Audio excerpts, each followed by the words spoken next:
Imagina que vives en México en el año 1840. Tu país es joven, apenas tiene una década de haber alcanzado la independencia, pero ya enfrenta enormes problemas, luchas internas, inestabilidad política y un territorio tan grande que resulta difícil de controlar. Ahora bien, ¿cómo sabemos lo que sucedió en esa época? La respuesta está en las huellas del pasado, documentos, objetos y testimonios que nos permitieron reconstruir la historia. A esas huellas las llamamos fuentes primarias y secundarias. En este video vamos a descubrir cómo esas fuentes nos ayudan a entender uno de los momentos más dolorosos de la historia de México, las invasiones de Estados Unidos, la Guerra de Texas y el Tratado de Guadalupe Hidalgo. Para comenzar, veremos qué son las fuentes primarias. Las fuentes primarias son como ventanas al pasado, son todo aquello que fue creado en el momento de los hechos, una carta, un periódico, un retrato, un mapa, un tratado, incluso una canción o un objeto cotidiano. En cambio, las fuentes secundarias son elaboradas después, son interpretaciones que explican, analizan o cuentan lo que pasó, un libro de historia, un documental, un artículo académico. Ambas son indispensables. Las primarias nos cuentan cómo se vivió en ese momento y las secundarias nos ayudan a organizar, comprender y explicar esos hechos. Después de la independencia, en 1821, México enfrentaba grandes retos. Era un país con un territorio enorme, incluía lo que hoy es California, Texas, Nuevo México, Arizona, Nevada y Utah. Pero ese país grande también era débil. Había constantes cambios de gobierno, luchas entre grupos políticos y dificultades económicas.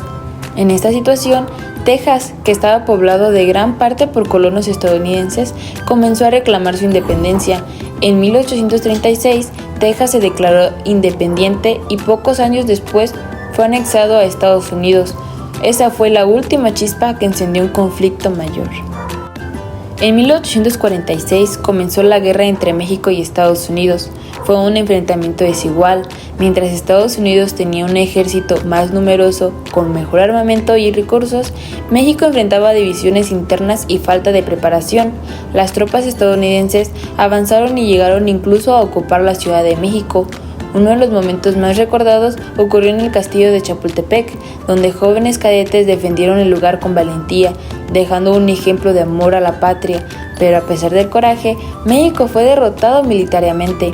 Aquí es donde las fuentes históricas nos ayudan gracias a documentos de la época, como diarios de soldados, cartas y periódicos. Podemos saber cómo se vivió esa guerra día a día. En 1848 se firmó el Tratado de Guadalupe Hidalgo. Este documento, una fuente primaria de enorme valor, estableció que México entregaba más de la mitad de su territorio a Estados Unidos. California, Nuevo México, Arizona, Nevada y Utah, y parte de Colorado y Wyoming dejaron de ser mexicanos. Ver este tratado es como mirar un pedazo de historia en nuestras manos. Ahí están las firmas, los artículos, las condiciones impuestas. Pero si leemos un libro de historia, encontraremos la explicación, cuáles fueron las causas de la derrota y qué consecuencias trajo para el país. Ese libro es una fuente secundaria que interpreta la fuente primaria. Imaginemos que tenemos dos materiales frente a nosotros. Un mapa de México de 1847, donde aparece todo el territorio antes de la derrota, y un documental actual que explica cómo fue la guerra. ¿Cuál de los dos sería fuente primaria? El mapa, porque fue creado en ese momento. ¿Cuál sería secundaria? El documental, porque analiza los hechos tiempo después.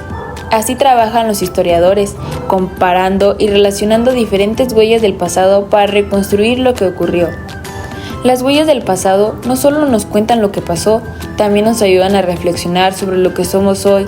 La guerra con Estados Unidos fue un momento doloroso, pero también nos recuerda la importancia de defender nuestra soberanía y aprender de los errores. Hoy, cada que vemos un documento antiguo, una fotografía o un libro, estamos en contacto con esas huellas que nos enseñan a valorar nuestra historia. Fuentes primarias y secundarias, piezas de un mismo rompecabezas que nos ayudan a entender la historia.